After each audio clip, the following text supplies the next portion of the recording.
Hello there, welcome back to our channel. In today's video we are going to talking about something special, something super cool and helpful in English. Relative pronoun. Don't worry, we are going to keep it simple and fun. So let's try dive in. What are relative pronoun? Imagine you are telling a story and you want to add more detail about person, about thing or animal. So that's when you bring your friend, the relative pronoun. Those relative pronouns include who, which, that, whom, and let's see how they work. If you are talking about a book, you can say the book that I am reading is exciting. Here, that is your relative pronoun, helping you tell about more detail about the book. Who for people. Now you are talking about your family, your friends, and you say who. For example, the girl who is my friend is nice.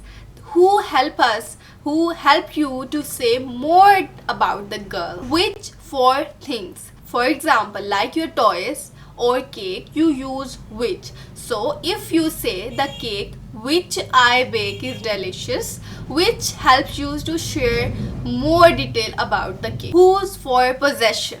When you want to say something belongs to someone, you use whose, like the dog whose tail is wagging is happy.